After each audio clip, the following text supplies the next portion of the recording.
Shripatamaham Vande Shri Gurum Dinataranam Paramanandamadavam Shri Chaitanyamishwaram Panchakalpatarubhyascha Kripa Sindubhyaevacha Patitanam Pavanebhyo Vaishnavebhyo Namo Namah. In this seminar, I would like to share with you some reflections about what 99%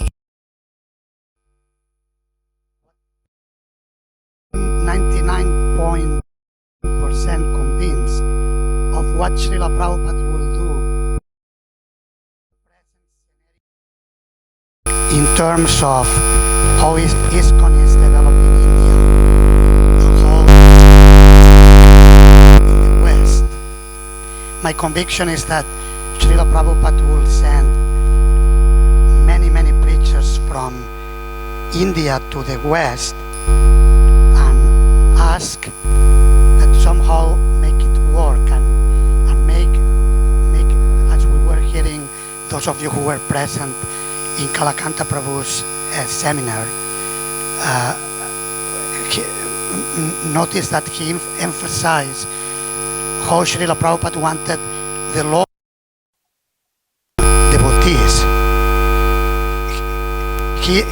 Of course, he wanted the Indians to become devotees as well, but he particularly was keen of making local devotees. So this is the concept of this presentation. It is for your consideration, and perhaps if you agree with it, you can share with other leaders and in the different forums for creating more awareness of this idea. I'm sure many leaders are thinking on that line, but we need to work together for that. So basically that's the purpose of this presentation.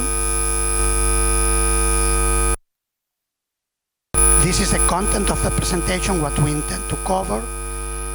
The order of Sri Chaitanya Mahaprabhu and Srila Prabhupada to spread Krishna consciousness around the world, as specified in many parts of Srila Prabhupada's books, and particularly in Adi Lila chapter 9, the tree of Lord Chaitanya, the tree of divine love. Then we want to look at Srila Prabhupada's example, how he combined forces from the West with the East, East-West. He built India with energy from the West. Then we want to look at ISKCON today, where we are at, and the need for cooperation, for unity. We shouldn't take things for granted.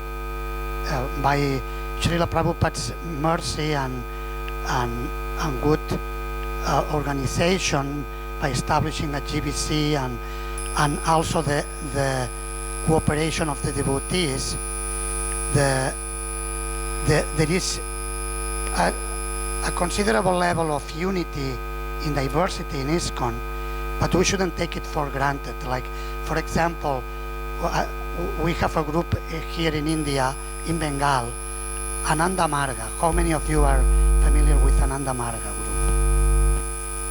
This group, their philosophy is kind of Mayavad philosophy, some level of Mayavad philosophy. They like Kirtan,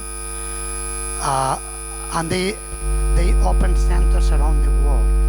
I am based in Spain. In Spain, they have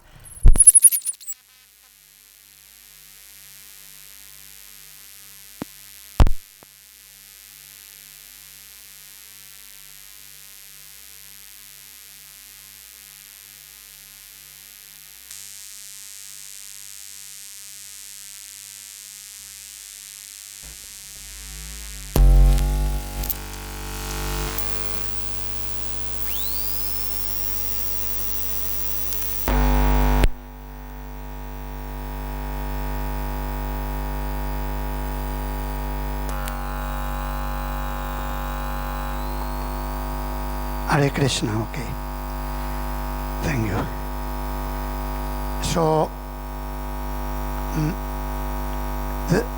they have some centers in Spain, and we have participated in some yoga programs where they also came, and they are very friendly to us. They like very much prasadam because they have difficulties in where to eat. They don't eat garlic nor onions, so they feel very confident to come to our lunch programs. So I was told that their founder is from the same period when Srila Prabhupada, approximately, maybe a bit earlier, the same period that Srila Prabhupada spread Krishna consciousness around the world. Presently, they have split into 3 parts. They have split into the Western group, the Bengali group, and the rest of India group. So we shouldn't be proud and think, oh, nothing can happen to us. If we become proud, remember that the Yadu dynasty was destroyed due to pride in behaving. So we should be careful and learn from others and really cooperate so that this doesn't happen to us.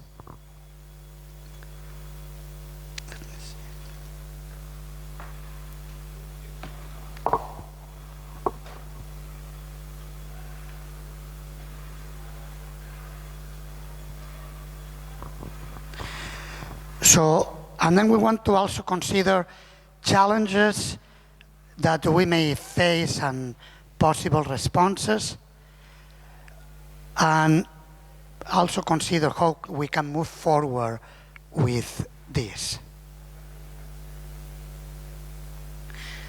These are the sources used for the presentation. Bhaktivedanta Vedabase, particularly Sri Chaitanya Charitamrita and Srila Prabhupada Lilamrita and Prabhupada's letters, and His Holiness Tamal Krishna Goswami Maharaja's doctoral thesis, which was published by Oxford University Press post-mortem. It's a very conscientious study of Srila Prabhupada's theological contribution. And we also get some figures from the Hare Krishna, the Mantra, the movement, and the Swami who started it all, film by Yaduvar Prabhu and Vishaka Devidasi and their team. Some figures we're taking it from there. And our little personal experience. Okay, let's look at Srila Prabhupada's order and Sri Chaitanya Mahaprabhu's order. These are some verses from chapter 9 in Adi Lila Chaitanya Charitamrita.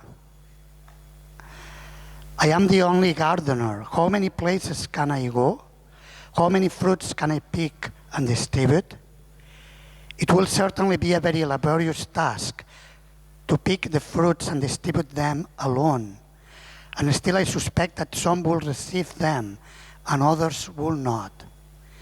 Therefore, I order every man within this universe to accept this Krishna consciousness movement and distribute it everywhere.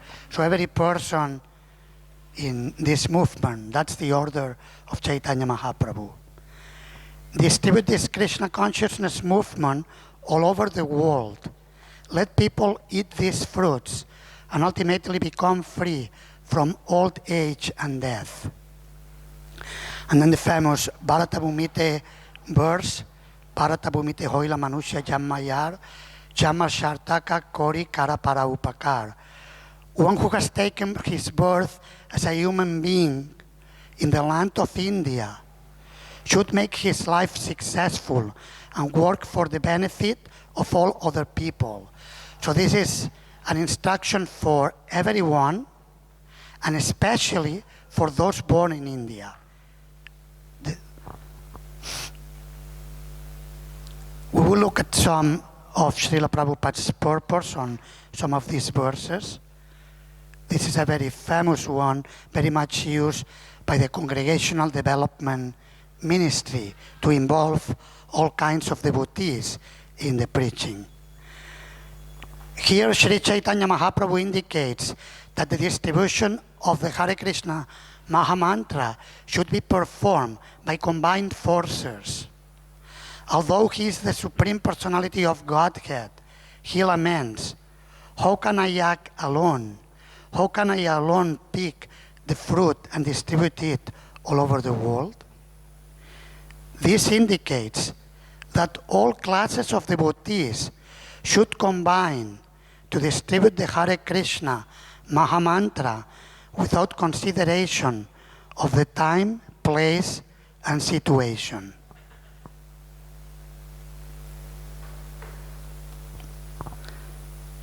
And then we see in this purport, at the end of the purport, therefore those who are actually servants of Sri Chaitanya Mahaprabhu must seriously distribute this movement all over the world to render the greatest benefit to human society. And this instruction given by Srila Prabhupada may be more relevant nowadays due to the globalized condition of the world. Isn't it? No, it's a global condition. It is easier to travel from one place to another. The first missionaries who came to India, Christian missionaries, for example, the Jesuits, they will take a ship. They came to India, to China, to Japan. This was in Lord Chaitanya's time. And they will travel for many months. And they didn't know if they will survive. It was because in those years there was not much development in technology. Some will die on their attempt. But nowadays it is so easy to go from one place to another, and there is so much facility and resources that we can use to as Yukta Vairagya in the service of Lord Chaitanya's mission. And the purport to the Bharata Bhumite verse instructing those born in India to preach all over the world is very long. We have selected some sections for the sake of brevity. Yesterday in the presentation we read the whole thing. It was far too long. So we have cut and focus on the most important, most relevant for today's presentation. The magnanimity of Lord Chaitanya Mahaprabhu is expressed in this very important verse. Although he was born in Bengal, and Bengalis therefore have a special duty toward him, Sri Chaitanya Mahaprabhu is addressing not only Bengalis, but all the inhabitants of India. It is in the land of India that actually human civilization can be developed. Human life is especially meant for God realization, as stated in the Vedanta Sutra, Atato Brahma Jigyasa. Anyone who takes birth in the land of India, Bharatavarsha, has the special privilege of being able to take advantage of the instruction and guidance of the Vedic civilization. He automatically receives the basic principles of a spiritual life. For 99.9% of the Indian people, even simple village farmers and others who are neither educated nor sophisticated believe in the transmigration of the soul, believe in past and future lives, believe in God, and naturally want to worship the Supreme Personality of Godhead or His representative. These ideas are the natural inheritance of a person born in India. The practical effect of our spreading the Krishna consciousness movement all over the world is that now the most degraded devotees are becoming the most elevated saints. This is only one Indian's humble service to the world. If all Indians had taken to this path, as advised by Lord Chaitanya Mahaprabhu, India would have given a unique gift to the world, and thus India would have been glorified. Srila Prabhupada used to preach like that in India, encourage his fellow people of India to preach in the West, even in the early years of ISKCON in India. Now, however, India is known as a poverty-stricken country, and whenever anyone from America or another opulent country goes to India, he sees many people lying by the footpaths, for whom there are not even provisions for 2 meals a day. Now, this may have changed a little bit due to the social situation, but still you have in India, for those of you who are from India, programs for this prasadam distribution in the schools, because many families, I have been told, are not able to provide a good meal for the children. And at least, is that accurate? So the children, when they go to a school, they have a good meal, and this encourages the parents to send the children to a school. So still some elements of this is prevalent in India nowadays. In the 70s, it was much more.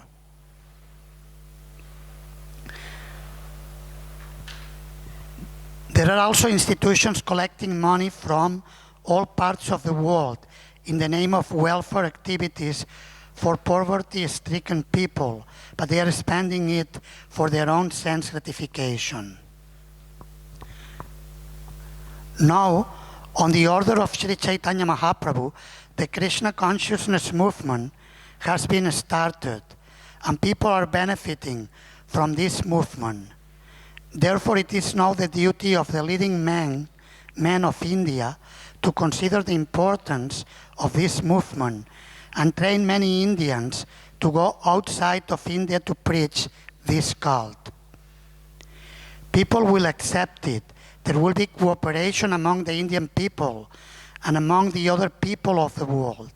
And the mission of Sri Chaitanya Mahaprabhu will then be fulfilled. Sri Chaitanya Mahaprabhu will then be glorified all over the world, and people will naturally be happy, peaceful, and prosperous, not only in this life, but also in the next.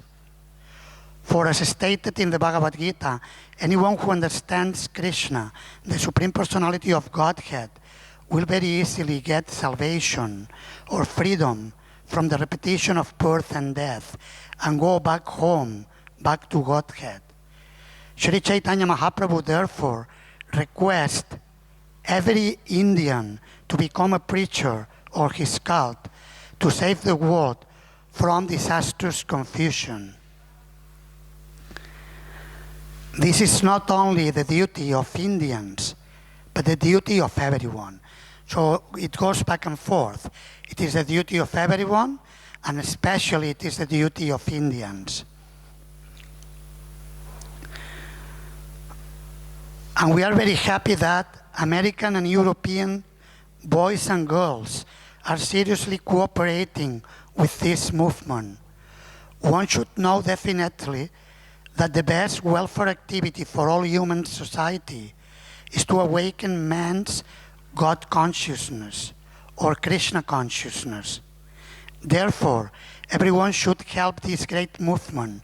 This is confirmed in Srimad Bhagavatam, 10th canto, 22nd chapter, verse 35, which is next quoted in the Chaitanya Charitamrita. It is the verse referring to engaging intelligence, wealth, life, and one more. What more?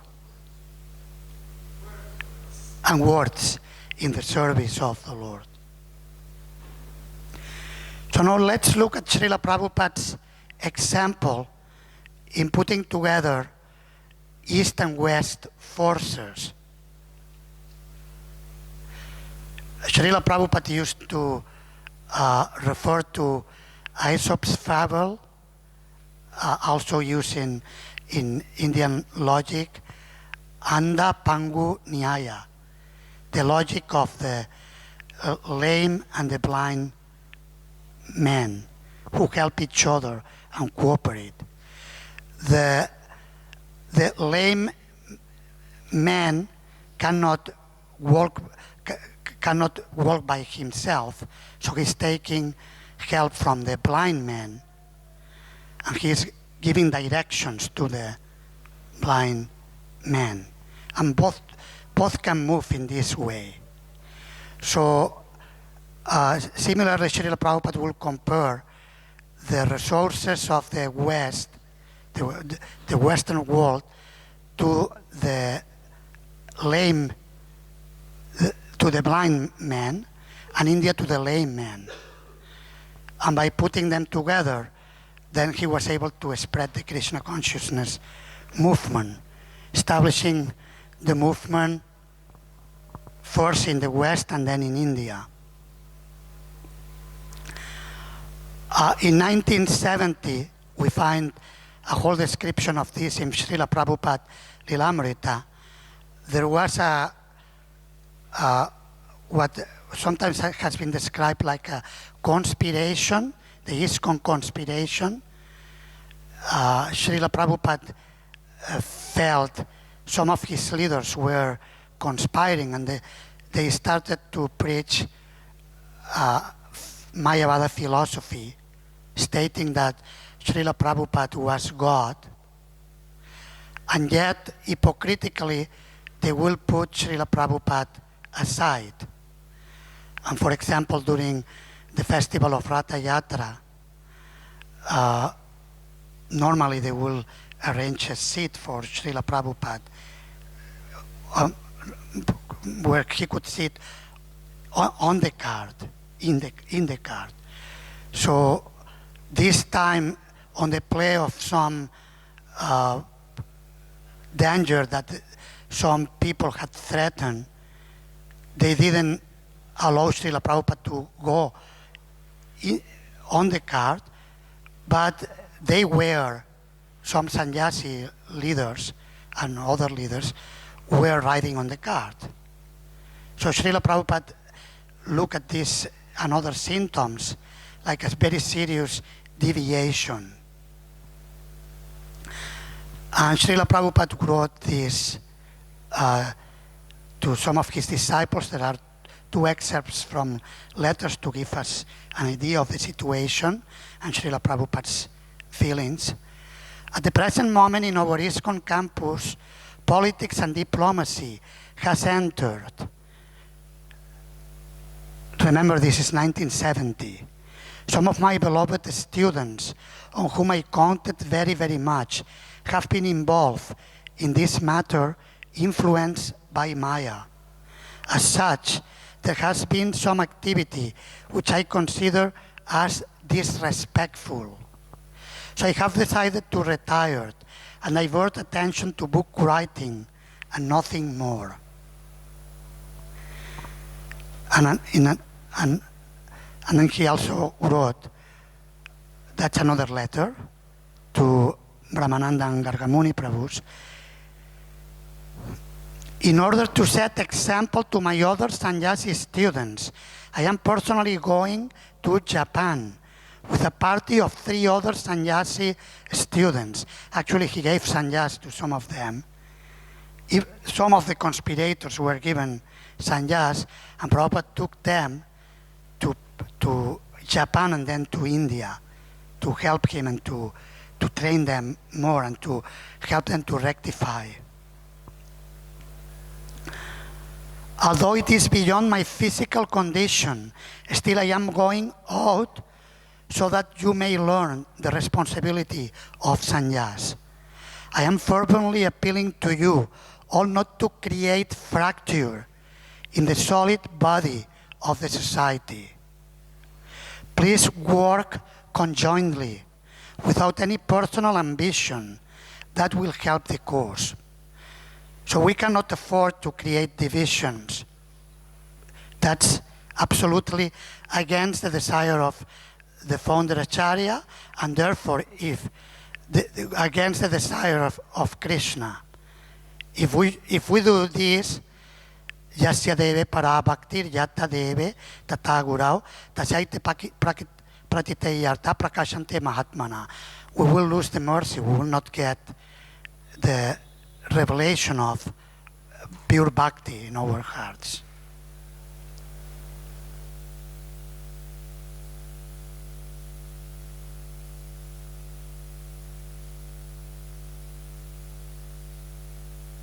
Srila Prabhupada established 3 projects in India which were very dear to him, and we were hearing 2 days ago during the TOVP, the inauguration of the Pujari floor, we were hearing what Mayapur was in the beginning. Actually, there was nothing, just a very small piece of land. And then Srila Prabhupada was living in his Bhajan Kutir, and the building we see on the picture, the Lotus building, was the first building that devotees built. And Srila Prabhupada did this to attract people to Mayapur, because otherwise who will come to see him, he will say, to this cottage, who will come?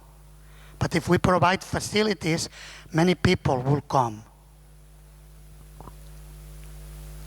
So he built Mayapur.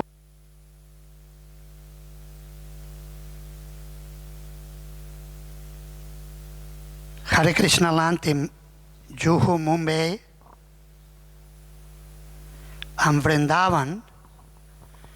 Built it. Actually, I was reading in Shyamasundar Prabhu's second volume, Chasing Rhinos. Prabhu, there is battery yet.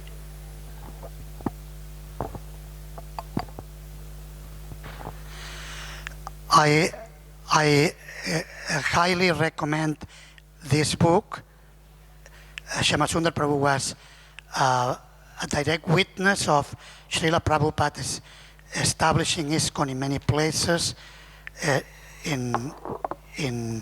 around the world, and particularly in India. And he was explaining how actually in 3 weeks Srila Prabhupada conducted the cornerstone laying ceremony in these 3 places in 1972, in Mayapur, in Vrindavan, and in Mumbai. In 3 weeks, Srila Prabhupada was so eager to establish these places. And he did this with the help of his Western disciples. He asked, send me 50 men to India from the different centers. And ISKCON was actually small at that time compared to what it is now. And with devotees were coming from all over the world, helping him to establish these places. And as you may remember, Srila Prabhupada said that Vrindavan was his residence, his home, Bombay his office, and Mayapur his place of worship.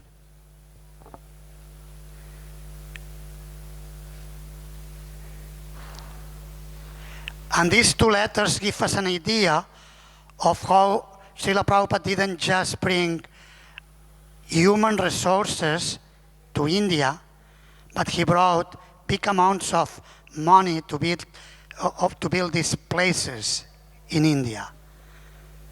One letter to His Holiness Jayapataka Swami Maharaj in 1974. Please accept my blessings. I am in due receipt of your letter dated July 12, 1976, and I have noted the contents with care. Guru Kripa Maharaj is arranging to send you monthly $10,000, which can be used to continue the construction in Mayapur. This money is being sent to the American Express Bank, Old Courthouse Road, Kolkata, India, in account name of International Society for Krishna Consciousness. It is a good policy to use the local builders, as you mentioned. Go on building, and the money will be supplied for now to the extent of $10,000 monthly, which is over rupees 90,000. This is in the 70s, so it was a huge amount of money. If you look at that at the time, huge amount. Another letter to Bhaktadas Prabhu, also 1974. I never said I was displeased with the American temples presidents for not sending more money to India. You go on expanding there as you are doing so wonderfully. When there is a spare money, that can be sent to India.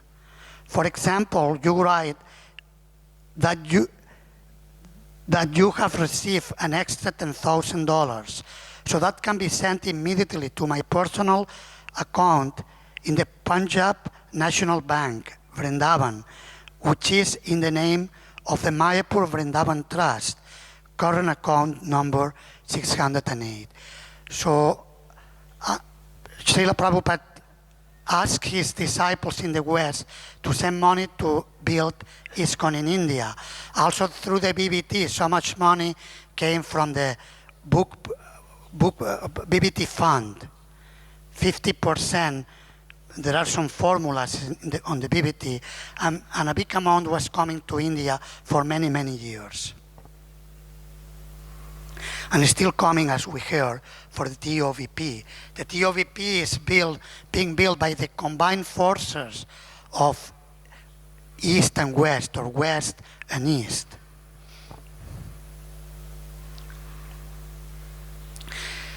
Let us now look at ISKCON today. These are the figures, the first three figures given in Yadubar Prabhu's film. 820 temples, farm, restaurants, and other projects. 520 million books distributed in 87 languages. 3 billion prasadam meals distributed. The last one is an estimation. I'm not sure we have, with statistics, we may need to develop a Ministry of Records more accurately in order to be more clear where we are at. Because I have heard different estimations. For example, I heard some estimations from some top leaders of ISKCON.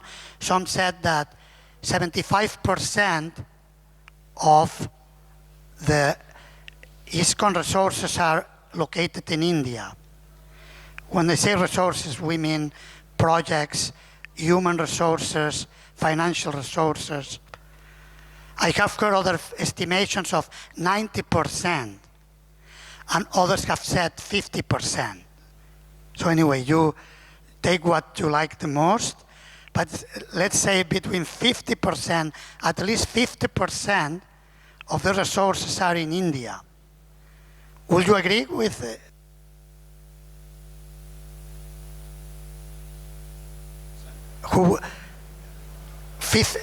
At least 50%.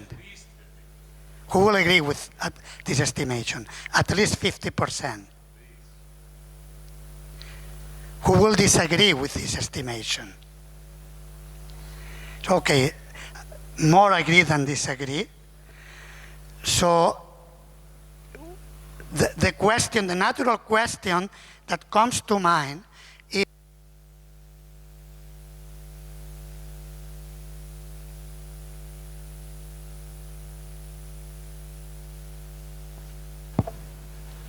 we mentioned it in the beginning, Srila Prabhupada wanted to preach to the locals.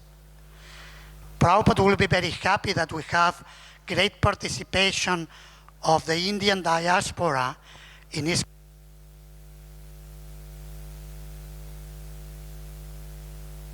Krishna. Like we have in America, in Houston, Dallas, Washington, D.C., New York, in Europe, in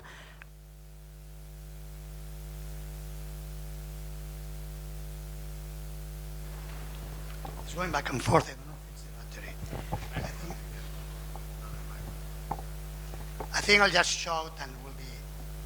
Can you hear me?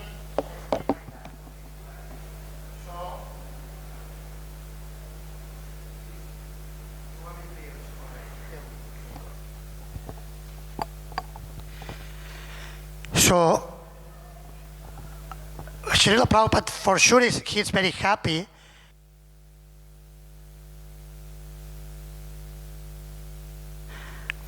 Diaspora in so many places around the world, but particularly he wanted the locals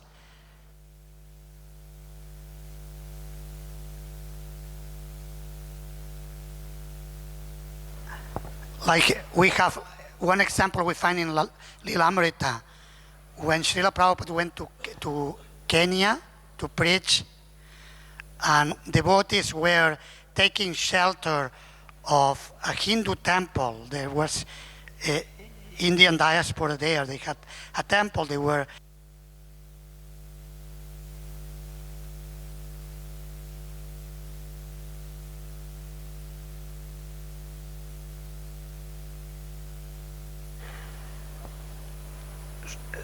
so the Prabhupada told His Grace Brahmananda Prabhupada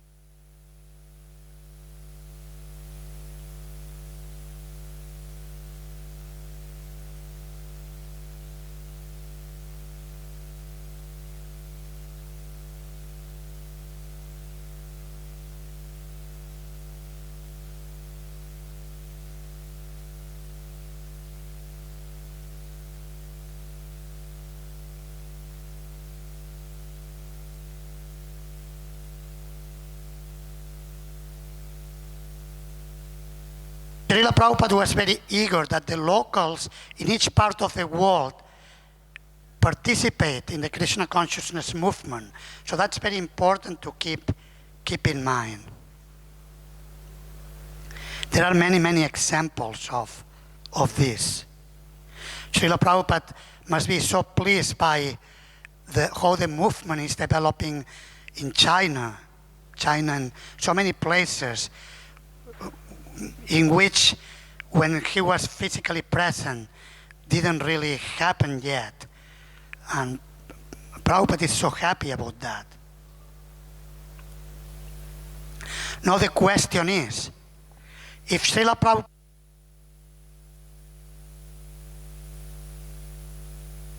asked his leaders to do about the issue we are discussing, at least 50%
in the West who are also not blind anymore.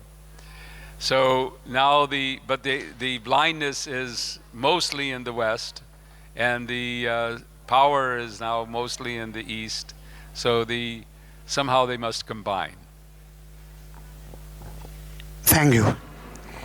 So yes, we should use, as Srila Prabhupada instructed His Holiness Giriraj Maharaj when he was on his deathbed, Srila Prabhupada told him intelligence and organization. So we should combine the forces of India and the West and somehow or other find the way how to do it. Jena tena prakarena. Somehow or other how to make the local people into devotees. We shouldn't fight about West or East or Krishna West or Krishna East or India, the GBC, the Bureau. We shouldn't fight. We should work conjointly. Come on. I mean, excuse me if I'm a bit expressive, but please, we should work conjointly. There is no scope for fighting. We cannot afford to fight. That's absolutely unacceptable for Srila Prabhupada. We should do what it takes to make it happen. And this naturally, of course, there are going to be cultural challenges because we live in a multicultural world and we tend to make our own group and like feel comfortable with our people, and it's difficult to get out of our comfort area. We don't need to go to the panic zone. Some of you may remember there is the comfort area, the stretch zone, and then the panic zone. We don't need to go to the panic zone. Don't worry. Yesterday one devotee from serving here in India was kind of panicking, expressing, this is too much what you are asking. Now all of us have to go out of India. I'm preaching in India, I'm happy here. Why you are coming and pushing me to go to this and secure places where Maya is so heavy? I don't want to take risk. So we don't need to go to panic zone, that's fine. But we may need to go to the stretch zone and together see how we can combine forces and what can we do to make it happen.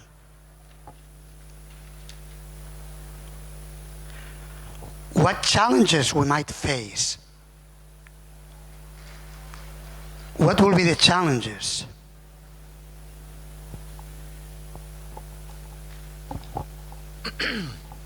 Hare Krishna.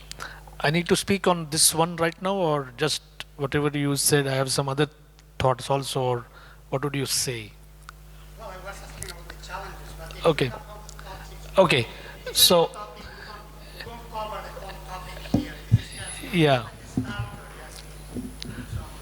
I would like to thank you for, first of all, having this topic. I never was attracted to any temple built in India, whether it was hundreds of centuries old. It is a ISKCON temple which attracted my mind. And after reading Prabhupada Lilamrit and talking with devotees, I know that every brick of that temple was due to somebody distributing books in the West. So I see myself as a product of this kind of efforts done in the West. And this time in my life, I would like to show some gratitude. So I agree fully with that. One thing, when we read Prabhupada giving something like, I don't know, $12,000 or $40,000 worth of books to ISKCON Nairobi, when the BBT managers were asking, how will they pay us back? So decision making during Prabhupada's physical presence was very easy. When he said give money, they had to give the money. And there was no question of any surety or whatever. So admittedly, when such a charismatic personality is physically not there, those who are interested with running the society, and we have seen people getting a bit careful about charismatic figures, because there is a tendency of them becoming autocratic. So I'm not saying Prabhupada was autocratic. He used his intelligence, and as you said, 99.9% you think that this is what we should be doing because Prabhupada did like that. But the challenge is, right now we cannot have a consensus as to how much money, how many financial, how much in terms of human resources. So yesterday Kalakant Prabhu brought out this point, and this is even a bigger challenge. There could be readiness on the part of people from India, but there is a lot of complacency in the West. Now that is much, it's like an embedded software. It is not visible. The complacency is there inside. Some are just happy with the way in which the West is growing, and they say they are in the comfort zone, and they would not like to come in the stretch zone, what to speak of the panic zone.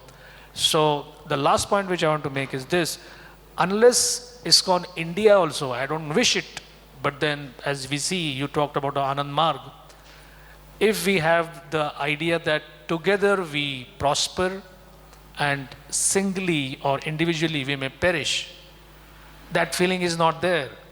I am happy with my congregation, my Rath Yatras, my percentage growth of development. So why do I need to think globally? And we see, if we give a outside example, multinational companies, they spend a lot of money, time and energy into having a few people have this global vision. The more the better, but at least a few key people, they have to think globally.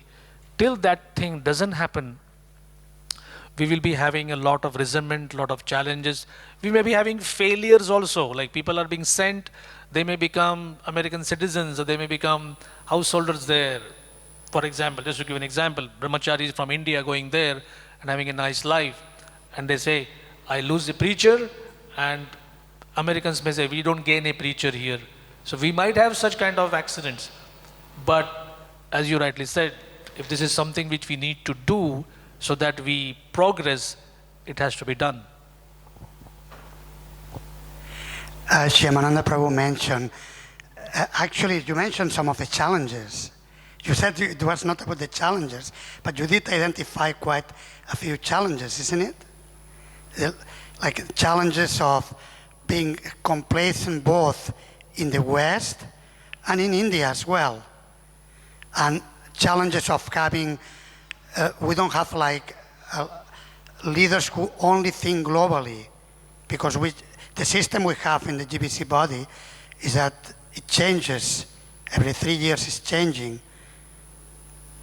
I'm not suggesting for a change. I'm just saying the system we have is like that. So yes, all these challenges are there. It may be good. I'm not coming with answers here. I'm coming with I'm presenting questions so that we together we start thinking and talking and discussing. Normally this is something, it's a very serious matter. If we let it go, it may be too late. So we should work now. We cannot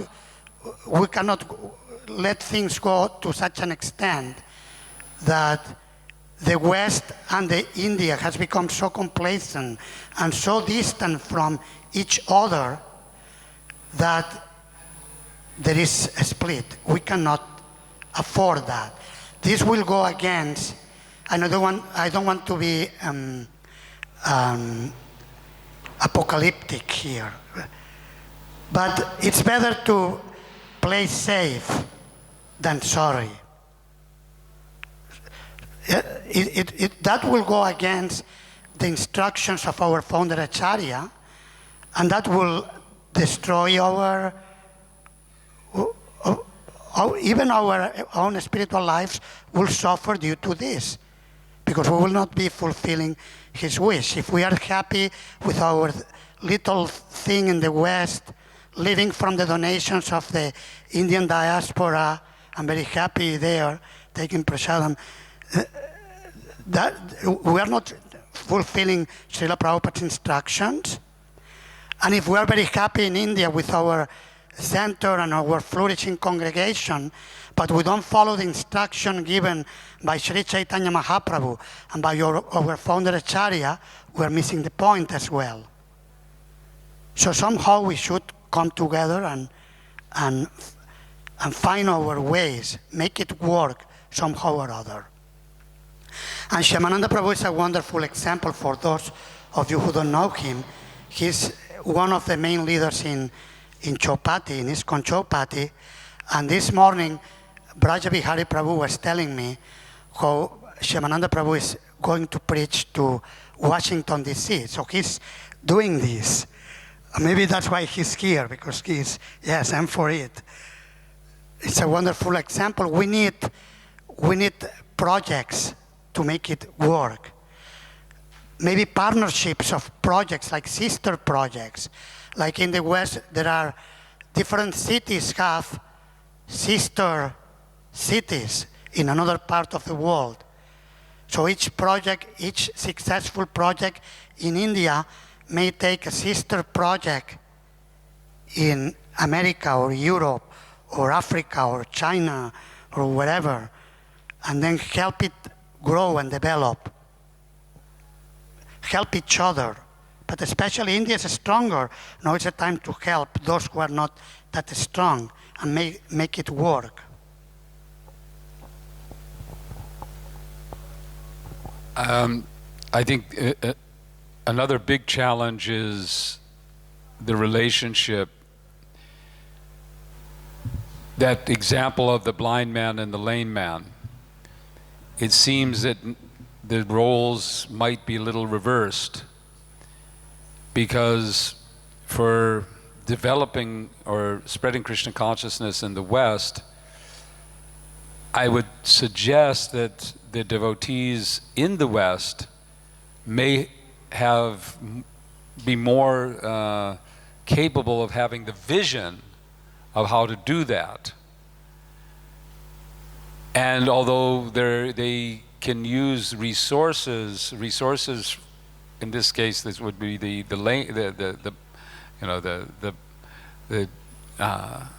Indian temples and so on that can provide resources, they may think, well, we also want to impose our vision of how to spread Krishna consciousness in the West, and that might propose a big conflict. Is that Hare Krishna? Yes. Thank you. Yes, that's a very good reflection. To a certain extent, there is a reversal. Like, I mean, yes, the locals know the culture of their country. So if Indian preachers come, may need to work together. We have an example of the Mormon church.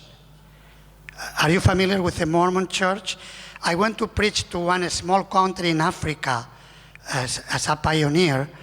It's a Portuguese-speaking country, Cape Verde, very, very small, 1 million people living there. And I saw there were Mormon missionaries, dressed in their unique ways, very well-dressed, very clean, very polite in dealing with people and so on.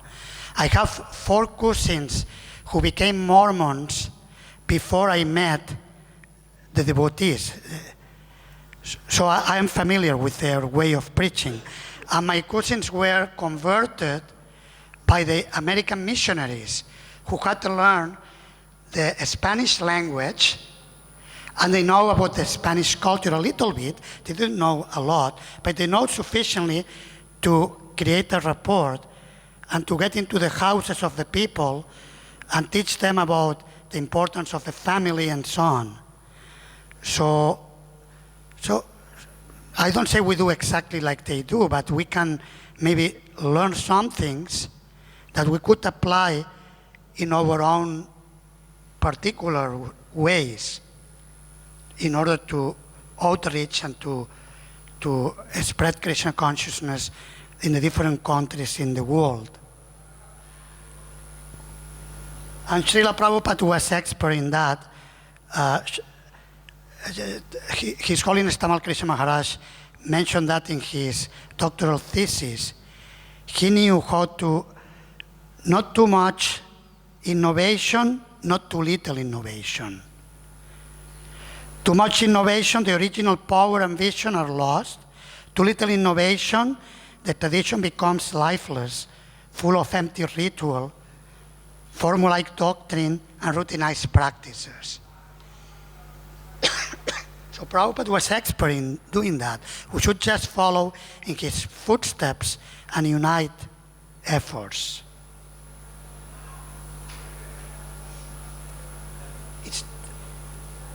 And then we have further quotes on that. There are more and more. It's too long to cover all of them, but basically we see how also Chaitanya Mahaprabhu took sannyas in order to cover people he could not cover otherwise.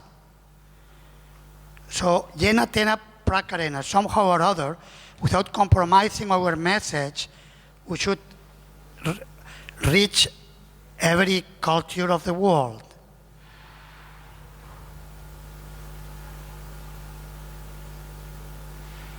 And this is a famous quote about how we heard about this in Kalakanta Prabhu's presentation, those of you who were present, how Srila Prabhupada combined men and women, boys and girls. And he achieved success in the West in this way by combining boys and girls. He knew the culture. You cannot change the culture suddenly. You have to consider where you are.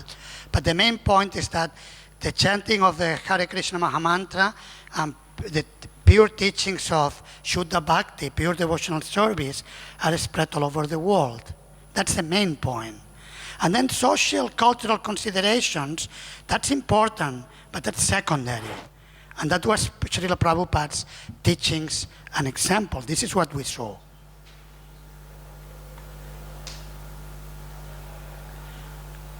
What next? It is up to you as leaders to say what's next. We may be able to talk to other